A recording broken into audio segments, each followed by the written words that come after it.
Hello दोस्तों हम solve कर रहे थे एसएससी जीडी का प्रीवियस एग्ज़ाम। और आज के तीसरे पार्ट में हम क्वेश्चन नंबर 13 से 18 तक आपके साथ डिस्कस करेंगे। इससे पहले हम दो पार्ट्स कर चुके हैं और क्वेश्चन नंबर 1 से लेकर 12 तक हमने उन दो पार्ट्स में डिस्कस कर लिए थे। उन दो पार्ट्स का लिंक मैंने डिस्क्रिप्शन बॉक्स में डाल दिया है। तो चलिए स्टार्ट करते हैं आज के सेशन को क्वेश्चन नंबर 13 से। इसमें बोला है कि ए ने एक वस्तु बी को 24% लाभ पर बेची और बी ने इसे सी को 30% लाभ पर बेच दिया। अब देखो, सबसे पहले जो प्रॉफिट रहा होगा, प्रॉफिट परसेंट किसका, ए का, वो कितना रहा है 24%। 24% का मतलब कितना है 24/100। इसको जब आप काटोगे 4 से तो ये आएगा 6/25। ठीक है ना। तो डिनोमिनेटर में 25 क्या है, कॉस्ट प्राइस की रेशो। इसका मतलब ए ने वो वस्तु कितने में खरीदी होगी 25 में। ठीक है ना, कॉस्ट प्राइस की रेशो आ गई 25 और बी को बेच दिया। तो सेलिंग प्राइस क्या रहा होगा ए के लिए, कितने में बेचा होगा उसने बी को, रेशो क्या आएगी, देखो 25 में उसने खरीदी थी, 6 का प्रॉफिट हो रहा है, तो सेलिंग प्राइस क्या होगा 25 + 6 31। इसका मतलब बी को वो वस्तु कितने में मिली होगी 31 में। ठीक है, आगे बोलता है बी ने इसे सी को 30% लाभ पर बेच दिया। अब देखो बी को कितना प्रॉफिट हो रहा है, profit percent of B, B को प्रॉफिट हो रहा है 30% का। 30% का मतलब फिर से कितना आ गया 30/100 और ये 0 से 0 कटेगी, कितना आ जाएगा 3/10। अब ये डिनोमिनेटर में 10 क्या बता रहा है, ये बता रहा है कि बी ने वो वस्तु कितने में खरीदी होगी 10 में। कॉस्ट प्राइस की रेशो कितनी आ जाएगी 10 आ जाएगी। और क्योंकि उसे प्रॉफिट हो रहा है, कितने का प्रॉफिट हो रहा है यहाँ पे 3 का, तो उसने कितने में बेची होगी सी को 10 + 3 13 में। तो सेलिंग प्राइस की रेशो कितनी आ जाएगी 13। अब एक बात का ध्यान दो, ए ने जितने में बेची होगी बी को और बी ने जितने में खरीदी होगी ए से, उन दोनों रेशो की वैल्यू क्या आनी चाहिए, सेम आनी चाहिए। तो ये रेशो जो है ना दोनों, ये सेम आनी चाहिए। ठीक है ना, ये वाली और ये वाली रेशो क्या आनी चाहिए, सेम आनी चाहिए। सेम कैसे आ सकती है, अगर आप ऊपर 10 से गुना कर दो और नीचे 31 से गुना कर दो तो दोनों रेशो क्या बन जाएंगी, ये भी 310 बन जाएगी और यहाँ भी कितना बन जाएगा 310 बन जाएगा। अब दोनों रेशियो सेम होगी क्योंकि ए ने जितने में बेची ना वो बी को, बी ने जितने में खरीदी, तो वो दोनों वैल्यूज क्या होंगी, सेम ही होंगी ना आपकी। ठीक है, अब देखो ऊपर आपने 10 से अगर मल्टीप्लाई किया है, 31 को 10 से मल्टीप्लाई किया है तो 25 को भी 10 से मल्टीप्लाई करना पड़ेगा। तो 25 को 10 से करोगे तो कितना आएगा 250 आ जाएगा। इसी तरह से आपने नीचे क्या किया, 10 को 31 से गुना किया, तो ये जो 13 है ना, इसको भी 31 से गुना करना पड़ेगा। ठीक है ना, 13 को 31 से गुना करोगे तो ये आएगा 403।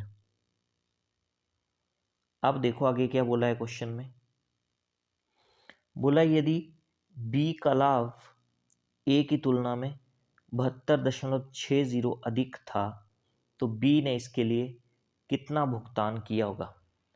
अब देखो रेशो में देख लेते हैं कि ए का प्रॉफिट कितना रहा होगा। देखो आप, ए ने कितने में खरीदी थी, उसकी रेशो कितनी है 250 और बेची कितने में ए ने 310 में। तो 250 में खरीदी 310 में बेची, तो कितने का प्रॉफिट हुआ यहाँ पे 60 का प्रॉफिट, किसका ए का। रेशो में कितना आ गया 60। ठीक है ना, और इसी तरह से बी का प्रॉफिट कितना रहा होगा? देखो बी ने कितने में खरीदी थी ए से, उसकी रेशो क्या है 310, और सी को कितने में बेची बी ने 403 में। तो 403 में से 310 आप जब माइनस करोगे तो ये आएगा 93। तो इसका मतलब बी का प्रॉफिट रेशो में कितना रहा होगा 93। अब देखो रेशो में बी का लाभ ए से कितना ज़्यादा है 33, क्योंकि 93 और 60 में कितने का डिफरेंस है 33 का। तो रेशो में बी का जो लाभ है ए से कितना ज़्यादा है 33। तो 33 रेशो जो है वो किसके इक्वल होगा, ये 72.60 के इक्वल होगा। ठीक है ना। एक रेशो की वैल्यू यहाँ से निकाल सकते हो आप। एक रेशो की वैल्यू क्या आएगी 72/60। मैं पॉइंट हटा रहा हूँ यहाँ से, डिनोमिनेटर में मेरे को 100 लिखना पड़ेगा। ठीक है। और एक रेशो की वैल्यू जब आप निकाल रहे हो तो 33 जो है यहाँ पे डिनोमिनेटर में आ जाएगा। ठीक है ना। अब इसको जब आप पूरे को सोल्व करोगे ना, आप काट सकते हो इनको, तो ये आएगा आपका 11/5। तो एक रेशो की वैल्यू कितनी आ गई 11/5।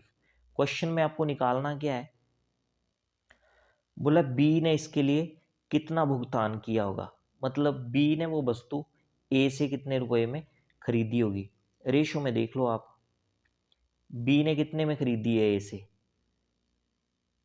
310 में रेशो में। ठीक है ना। तो आपको 310 रेशो की वैल्यू निकालनी है सिंपल। तो एक रेशो की वैल्यू आपके पास आ गई 11/5। आप 310 रेशो की वैल्यू निकाल सकते हो, कितनी आएगी 11/5 गुना 310। ठीक है ना।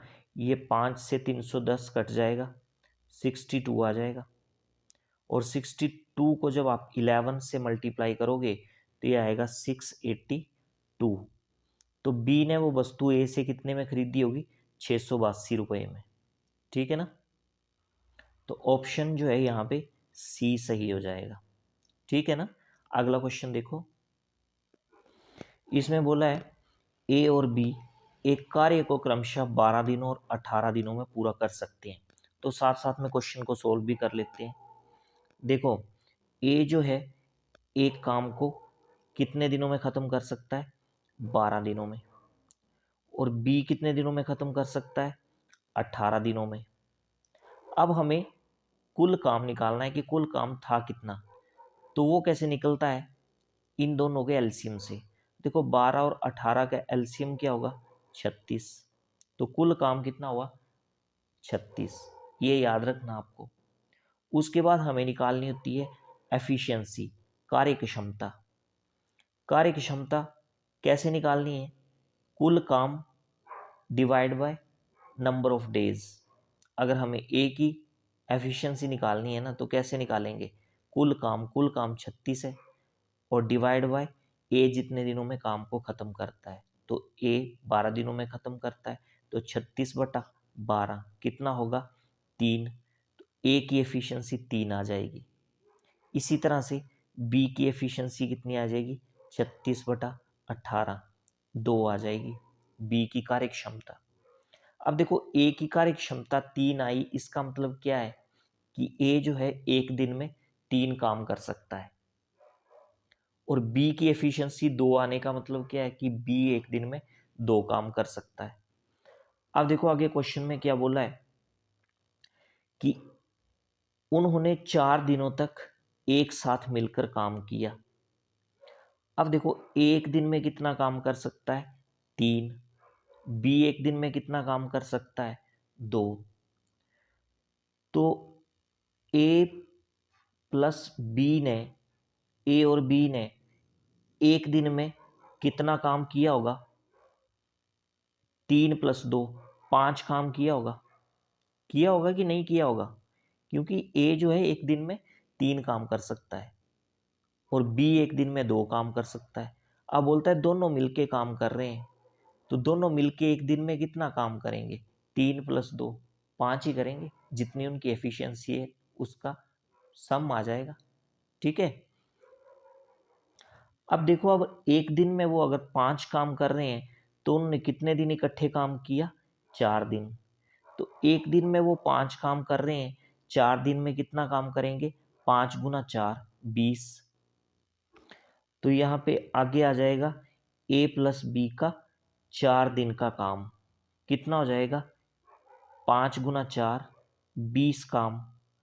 तो 4 दिनों में उन्होंने कितना काम कर लिया? दोनों ने मिलके 20 काम कर लिया था। कुल काम कितना था?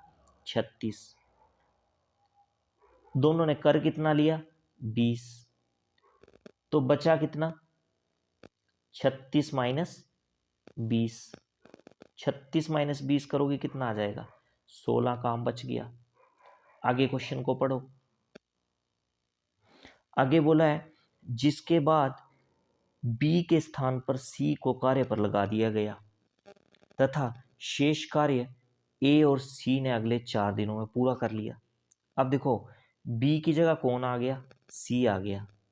और जो बचा हुआ कार्य था वो ए और सी ने 4 दिनों में पूरा कर लिया। अब बचा हुआ कार्य तो हमने निकाल लिया, कितना बचा है काम? 16 काम बचा है। अब देखो, मैंने आपको बताया कि ए जो है वो एक दिन में कितना काम कर सकता है? 3 काम कर सकता है, क्योंकि ए की एफिशिएंसी कितनी निकाली हमने? 3। तो ए जो है वो 4 दिन में कितना काम करेगा? 12 काम करेगा, क्योंकि एक दिन में 3 काम कर सकता है। तो 4 दिन में कितना काम करेगा वो? 12 काम करेगा। तो कुल काम तो बचा था 16। 16 में से 12 काम तो कर दिया अकेले ए ने। तो सी ने 4 दिन में कितना काम किया होगा जी?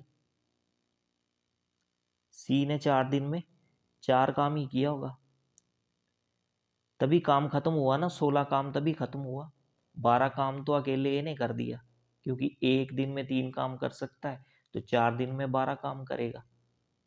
और बचा हुआ जो 4 काम है वो सी करेगा। अब सी ने भी तो 4 दिन लगाए हैं ए के साथ, तो 4 दिन में सी कितना काम करता है? 4 काम। तो सी जो है वो एक दिन में कितना काम करेगा जी? अगर 4 दिन में 4 काम कर रहा है तो एक दिन में तो वो एक काम ही करेगा। ठीक है। और कुल काम है कितना हमारे पास? 36। तो बताओ सी जो है वो 36 दिन में कितना काम कर सकता है? 36 दिन में वो 36 काम ही करेगा। ठीक है ना। अब आपको क्वेश्चन में पूछा क्या है? इसमें बोला कि सी अकेला इस कार्य के 1/3 भाग को कितने दिनों में पूरा करेगा। अगर आपको पूछा होता कि सी अकेला इस कार्य को कितने दिनों में खत्म करेगा, तो सी अकेला अगर खत्म करेगा तो वो 36 दिनों में कर लेगा। पर आपको 1/3 भाग बोला है उसने कि 1/3 भाग जो है वो सी कितने दिनों में खत्म करेगा। तो 36 का 1/3 कर लो आप। 36 का 1/3 कितना हुआ? 36 गुना 1/3, काटोगे कितना आ गया? 12। तो 1/3 काम का मतलब कितना हुआ? 12 काम। अब बताओ 12 काम वो कितने दिनों में खत्म करेगा? 12 दिनों में करेगा, क्योंकि एक दिन में एक काम कर रहा है, 36 दिन में 36 काम कर रहा है, तो 12 काम 12 दिन में करेगा। तो 12 आंसर आ जाएगा इसका। ठीक है ना। तो ऑप्शन बी जो है वो सही हो जाएगा। ठीक है। अगला क्वेश्चन देखते हैं। देखो, इस क्वेश्चन में बोला है कि 3 सेंटीमीटर की त्रिज्या वाली एक गोलाकार गेंद 5 सेंटीमीटर की त्रिज्या वाले एक वर्टिकल बेलन मतलब खड़ा सिलेंडर में भरे हुए पानी में डूबी हुई है।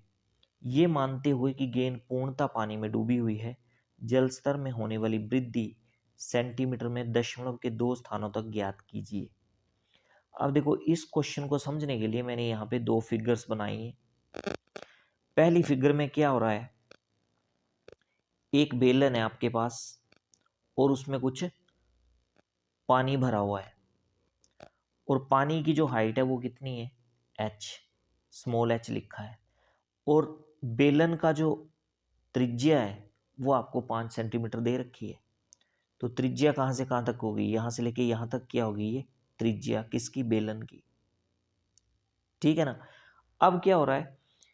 इस पानी में हम क्या डाल रहे हैं? एक गोलाकार गेंद डाल दी, तो दूसरी फिगर में क्या हुआ, गोलाकार एक गेंद डाल दी और गेंद जो है वो पूरी तरह से पानी में डूबी हुई है। ठीक है, अब गेंद का जो त्रिज्या है वो आपको कितनी दे रखी है, ये गेंद की त्रिज्या होती है, ये कितनी दे रखी है 3 सेंटीमीटर। यहाँ से यहाँ तक भी क्या होती है गेंद की त्रिज्या, और यहाँ से यहाँ तक भी क्या है ये त्रिज्या। और अगर पूरी लाइन की बात करें तो ये क्या बन जाता है, डायमीटर, व्यास। ठीक है ना, तो अगर त्रिज्या 3 है ना तो व्यास क्या बन जाएगा, डायमीटर क्या बन जाएगा, 3 + 3 6 हो जाएगा ना डायमीटर। तो देखो जैसे ही आपने पानी के अंदर बॉल को डाला, पानी का लेवल बढ़ जाएगा। ठीक है, कितना बढ़ा, अब क्योंकि गेंद जो है वो बिल्कुल तल से लगी हुई है, बेलन के बिल्कुल तल से लगी हुई है, तो पानी का लेवल कितना हो गया, अब जितना इस बॉल का या गेंद का व्यास था या डायमीटर था, तो गेंद का डायमीटर कितना 6 सेंटीमीटर, तो पानी की हाइट भी बेलन के अंदर कितनी हो जाएगी, 6 सेंटीमीटर ही हो जाएगी। ठीक है ना, तो पहले देखो पानी की हाइट कितनी थी h, जैसे बॉल आपने उसमें डाली तो पानी का लेवल तो बढ़ना ही था, बढ़ के कितना हो गया वो 6 सेंटीमीटर। अब आपको निकालना ये है कि गेंद डालने के बाद जो पानी का लेवल है वो कितना ऊपर हुआ, कितना बढ़ा वो। पहले तो हमें ये पता लगाना है कि बॉल डालने से पहले जो था पानी का लेवल था कितना, मतलब ये स्मॉल h की वैल्यू कितनी थी, तभी हम ये पता लगा सकते हैं ना कि लेवल में वृद्धि कितनी हुई। ठीक है ना, अब देखो गेंद डालने से पहले पानी का स्तर क्या होगा, जितना बेलन का आयतन होगा, जितना सिलेंडर का वॉल्यूम होगा, और वॉल्यूम ऑफ सिलेंडर क्या होता है πr²h, तो ये होगा बॉल डालने से पहले पानी का स्तर πr² small h equal to, अब गेंद डालने के बाद पानी का स्तर कितना होगा, वो भी उतना ही होगा जितना बेलन का आयतन होता है, तो फिर से कितना आएगा πr²। यहाँ पे मेरे को कैपिटल H लिखना पड़ेगा क्योंकि अब जो लेवल है, जो पानी का स्तर है वो क्या है, बढ़ चुका है। ठीक है ना, 6 सेंटीमीटर हो गया है, तो H की वैल्यू हम 6 आगे पुट कर देंगे, माइनस, अगर देखो पानी में से हम गेंद को निकाल लेंगे तो गेंद का वॉल्यूम क्या हो जाएगा, कम हो जाएगा, और पानी का स्तर फिर से कितना हो जाएगा πr²h ही हो जाएगा। ठीक है ना, तो गेंद का वॉल्यूम हम माइनस कर लेंगे क्योंकि पानी का स्तर क्या है, बढ़ गया, गेंद डालने के बाद कितना आ गया πr² कैपिटल H, और इसमें से अगर हम बॉल का जो वॉल्यूम है वो माइनस कर देंगे तो फिर से क्या आ जाएगा, पुराने वाला वॉल्यूम ही आ जाएगा πr² स्मॉल h। ठीक है ना, और बॉल का जो आयतन है वो कितना होता है, या वॉल्यूम ऑफ स्फीयर बोल रहे हम, वो कितना होता है 4/3 πr³। अब देखो रेडियस दोनों का अलग अलग है, तो मैंने बेलन का रेडियस स्मॉल r लिया है, तो गेंद का मैं रेडियस कैपिटल R ले लेता हूँ, कैपिटल R और क्यूब। ठीक है ना, अब यहाँ पे वैल्यूज आप पुट कर दो।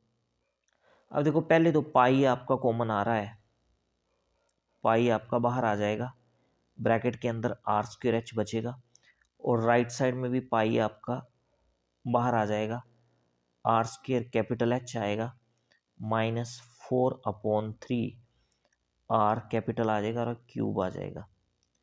ठीक है ना, ब्रैकेट क्लोज, ये पाई से पाई तो कट ही जाएगा, बचेगा कि आपके पास r²h इक्वल टू r² ये कैपिटल H -4/3 r³ आ जाएगा।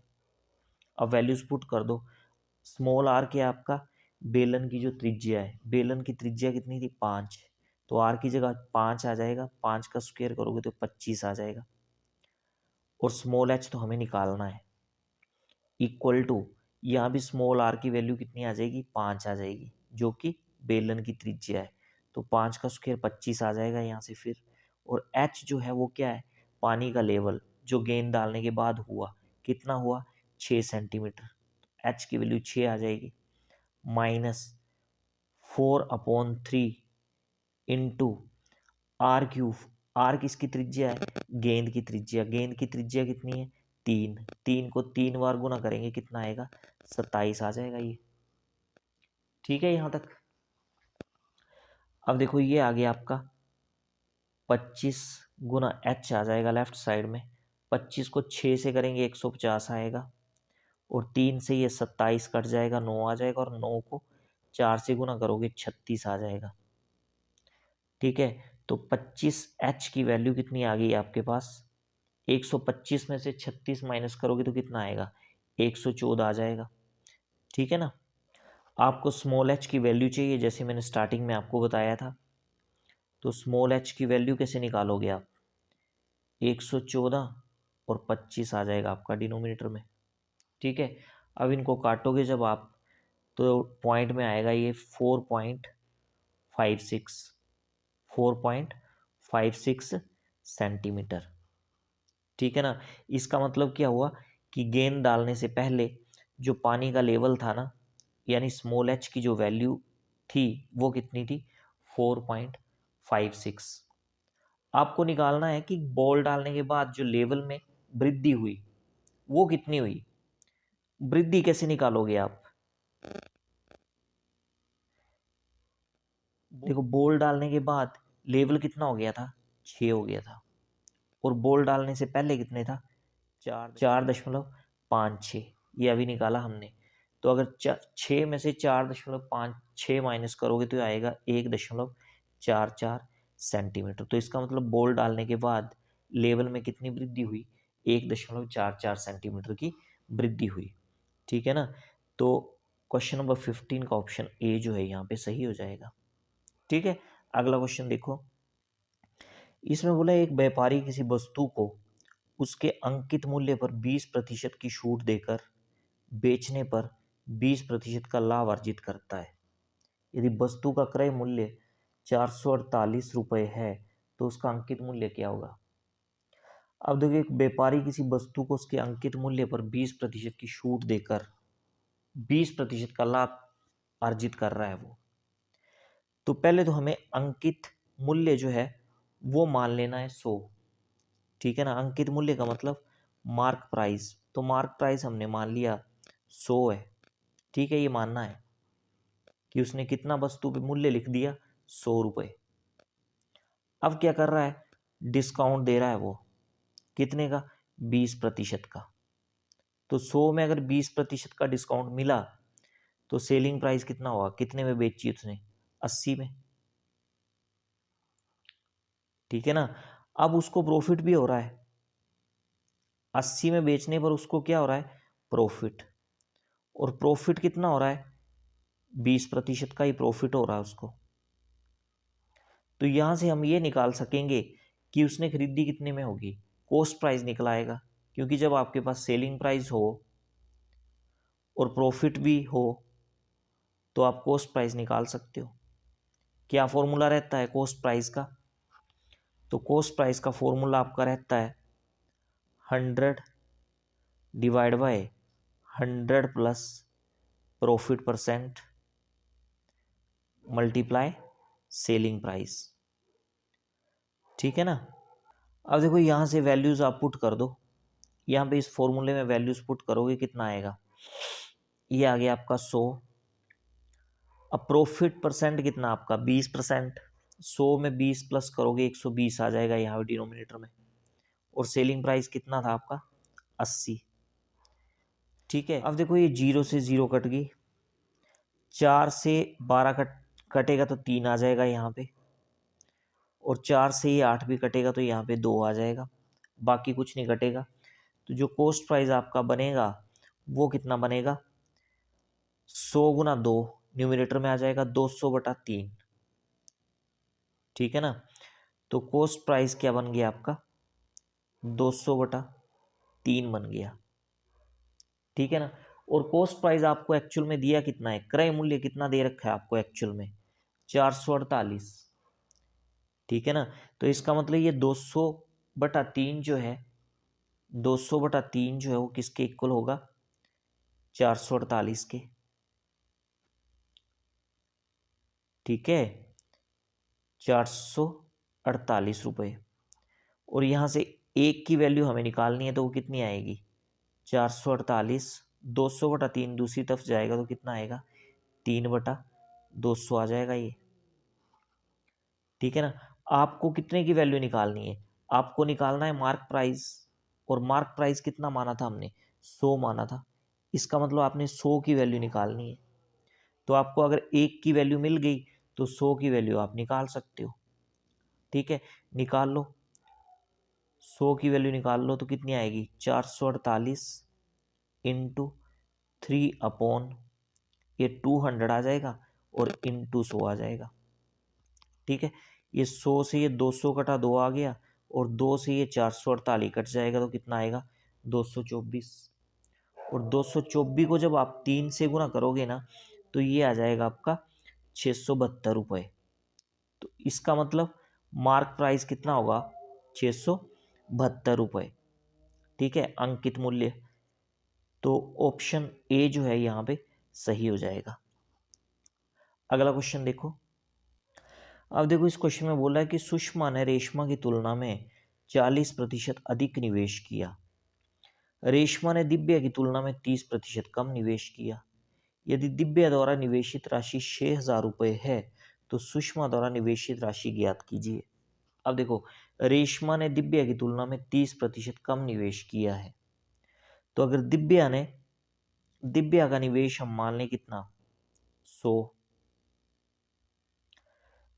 तो रेशमा का कितना आ जाएगा। अब रेशमा ने दिव्या से 30% कम निवेश किया है, तो दिव्या ने अगर 100 किया है तो रेशमा ने 70 किया होगा। और उसने बोला सुषमा ने रेशमा की तुलना में 40% अधिक निवेश किया है। अगर सुषमा को मैं एस से डिनोट कर रहा हूं, तो सुषमा ने क्या किया है, रेशमा की तुलना में 40% अधिक निवेश किया है।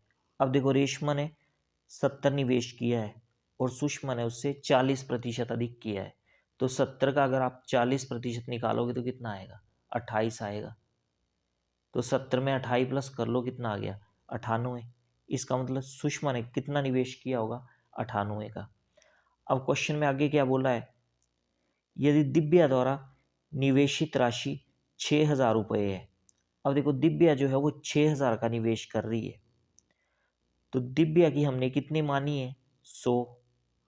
तो इसका मतलब ये जो 100 है वो किसके इक्वल होगा, 6,000 रुपये के, ठीक है ना। और एक की वैल्यू क्या आ जाएगी आपके पास, 60 रुपये, क्योंकि ये 2 जीरो से 2 जीरो क्या हो जानी है, कैंसिल हो जानी है। आपको किसकी वैल्यू निकालनी है, बोला सुषमा द्वारा निवेशित राशि ज्ञात कीजिए। अब देखो, सुषमा की हमने कितनी निवेशित राशि मानी हुई है, 98, 98। तो 98 की वैल्यू कितनी आएगी, 60 गुना 98 रुपये, और 60 को आप 98 से करोगे तो ये आ जाएगा आपके पास 5,880, ठीक है ना। तो सुषमा ने कितने पैसे निवेश किए होंगे, 5,880 रुपये। तो ऑप्शन सी जो है इस क्वेश्चन का सही हो जाएगा। अगला क्वेश्चन देखते हैं। इस क्वेश्चन में बोला है कि ए और बी की आय का अनुपात जो है वो 8:11 है, और उनकी बचत का अनुपात जो है वो 7:9 है। यदि ए और बी के व्यय क्रमशः 25,000 रुपये और 35,000 रुपये हैं तो बी की आय जो है वो ज्ञात कीजिए। अब देखो, ए की जो आय की रेशो है वो कितनी है, 8। तो ए की आय हम मान लेते हैं कितनी, 8x, और बी की आय की रेशो कितनी है, 11। तो बी की आय हमने मान ली 11x, ठीक है। अब देखो, ए कितना खर्च कर रहा है, 25,000, और बी कितना खर्च कर रहा है, 35,000, ठीक है।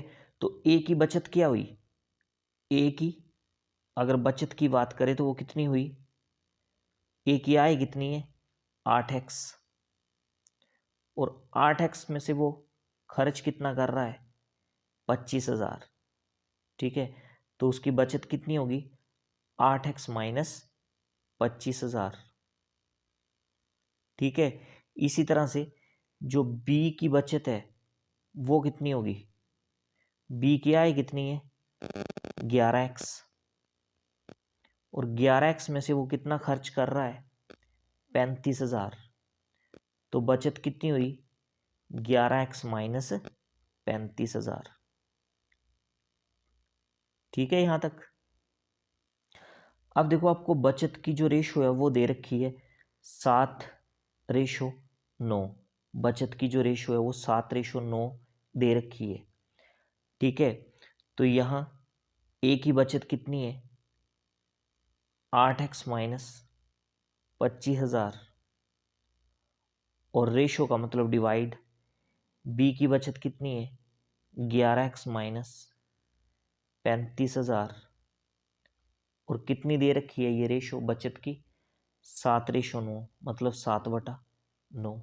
अब देखो क्रॉस मल्टीप्लाई कर लो, 9 से जब आप मल्टीप्लाई करोगे तो कितना आ जाएगा, 9 को 8x से करोगे तो कितना आएगा 72x, माइनस 9 को 25,000 से करोगे तो ये आएगा 2,25,000, इक्वल टू 7 से जब मल्टीप्लाई करोगे आप तो कितना आएगा, 7 को पहले 11x से मल्टीप्लाई करोगे कितना आएगा 77x, माइनस, और 7 को जब 35,000 से मल्टीप्लाई करोगे तो ये आएगा 2,45,000। अब देखो x वाली टर्म्स जो है वो आप एक तरफ कर लो, 72x ऑलरेडी लेफ्ट साइड में है, 77x को जब आप लेफ्ट साइड में लाओगे तो माइनस हो जाएगा, तो क्या होगा ये 72x minus 77x, right side में क्या बचा माइनस का 2,45,000, माइनस का 2,45,000, और 2,25,000 को जब आप राइट साइड में लाओगे तो ये राइट साइड में प्लस का हो जाएगा, तो लिख दो यहाँ पे प्लस 2,25,000। ठीक है ना, 72x माइनस 77x, तो कितना आ जाएगा ये माइनस का 5x आ जाएगा, और इनको जब सोल्व करोगे तो ये माइनस का कितना आएगा 20,000। ठीक है, ये माइनस से माइनस तो कैंसिल हो ही जाएगा, x की वैल्यू कितनी आ जाएगी यहाँ से 20,000/5 आ जाएगा। ठीक है, और ये कितना आ जाएगा 4,000, x की वैल्यू 4,000 आ जाएगी। आपको निकालना क्या है b की आय निकालनी है आपको, तो देखो b की आय हमने कितनी मानी थी 11x, और x की वैल्यू कितनी आ गई आपके पास 4,000 आ गई, तो b की आय कितनी आ जाएगी 11 गुना 4,000, तो 11 गुना 4,000 करोगे तो कितना आएगा 44,000। ठीक है, तो ऑप्शन बी जो है सही हो जाएगा क्वेश्चन नंबर 18 का। ठीक है, तो ये थे कुछ क्वेश्चंस जो आज हमने आपके साथ डिस्कस किए। बचे हुए क्वेश्चंस हम अपने नेक्स्ट वीडियो में डिस्कस करेंगे। आज के लिए फ़िलहाल इतना ही। Thanks for watching it.